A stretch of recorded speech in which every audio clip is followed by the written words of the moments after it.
محترم طلباء کرام، السلام علیکم۔ درسی نظامی کورس چینل میں آپ سب کو خوش آمدید۔ اس چینل میں آپ کو ملیں گے ہر درسی کتاب کے مکمل دروس، تو جلدی کیجئے ہمارے چینل کو سبسکرائب کیجئے اور ساتھ میں گھنٹی کی بٹن بھی دبائیے تاکہ ہمارا ہر درس آپ کو بر وقت ملے۔ اللہ تعالی ہم سب کو سننے، سمجھنے، عمل کرنے اور اخلاص کی توفیق عطا فرمائے، آمین یا رب العالمین۔ تو آئیے سنتے ہیں آج کا درس۔ نحمده ونصلي على رسوله الكريم، اما بعد، فاعوذ باللہ من الشیطان الرجیم، بسم اللہ الرحمن الرحیم۔ باب شروط الصلاة، وهي ثمانية: الأول الوضوء بالماء المطلق والتيمم بالتراب عند عدم الماء المذكور، والثاني طهارة الثوب عن النجاسة الغليظة والخفيفة۔ محترم طلباء کرام، آج ہم پہلے باب کو شروع کر رہے ہیں۔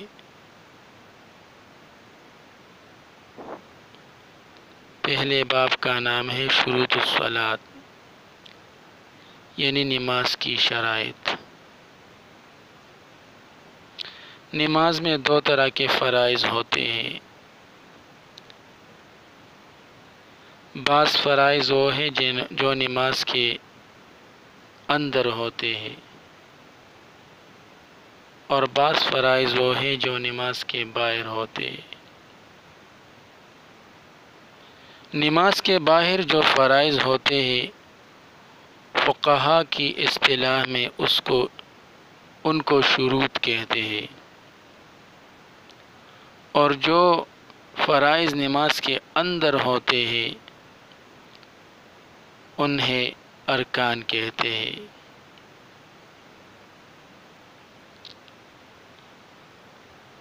چونکہ شرط مقدم ہوتا ہے مشروط پر، اس لیے پہلے شروط کا بیان ہے، پھر مشروط یعنی نماز کا بیان ہے۔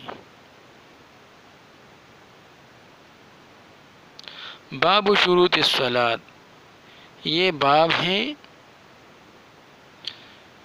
شرائط نماز کے بیان میں۔ وہیا، اور یہ نماز کے شرائط، ثمانیۃ، 8 ہے۔ نماز میں 8 شرائط ہے۔ الاول، پہلا شرط، الوضوء، وضو کرنا ہے، بالماء المطلق، مطلق پانی سے، خالص پانی سے، والتیمم، اور تیمم، التیمم یا تیمم کرنا ہے، بالتراب، مٹی سے، عند عدم الماء، پانی کی غیر موجودگی میں، المذکور، وہ پانی جو ذکر ہوا، یعنی خالص پانی۔ سب سے پہلے تو وضو کا حکم ہے۔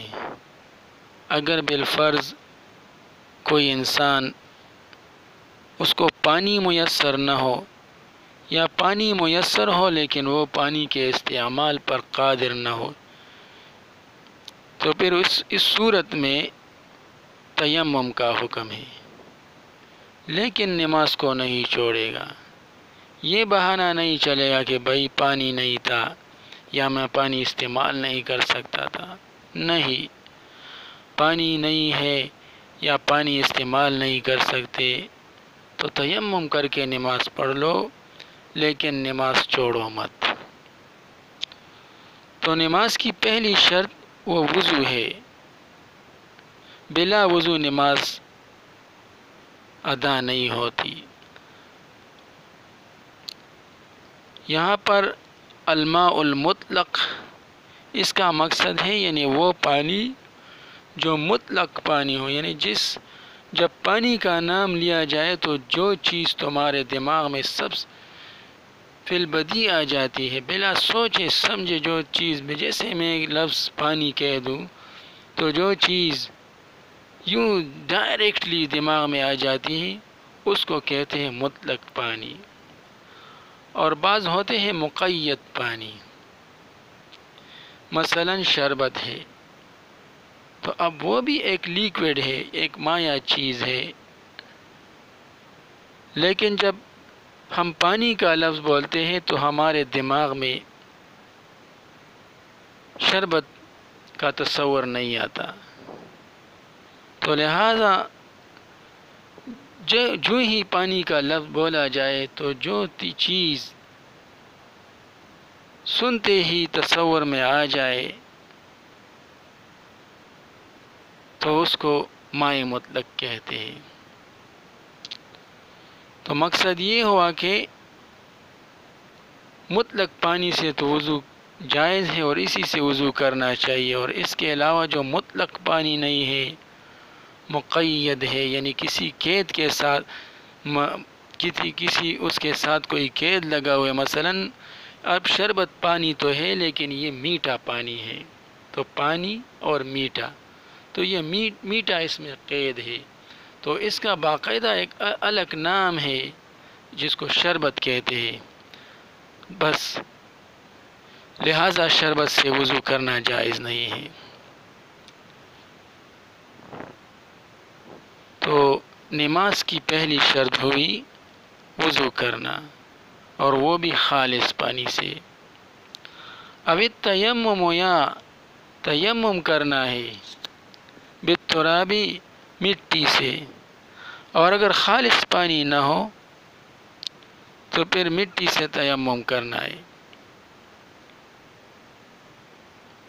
یا پانی تو ہو لیکن پانی پر قادر نہ ہو، بیمار ہو سخت، تو پھر بھی تیمم کرنا جائز ہے۔ الماء المذکور، یعنی وہ پانی جو ذکر ہوا، وہ پانی جو ذکر ہوا، کون سا پانی ذکر ہوا؟ الماء المطلق، خالص پانی۔ والثانی، اور نماز کی دوسری شرط طہارت الثوب، کپڑوں کا پاک ہونا ہے، عن النجاسۃ الغلیظۃ والخفیفۃ۔ آج کے لیے اتنا ہی کافی ہے، انشاءاللہ کل باقی سبق پڑھیں گے۔ اللہ تعالی عمل کرنے کی توفیق عطا فرمائے، وصلی اللہ تعالی علی خیر خلقہ محمد وآلہ وصحبہ اجمعین برحمتک یا ارحم الراحمین۔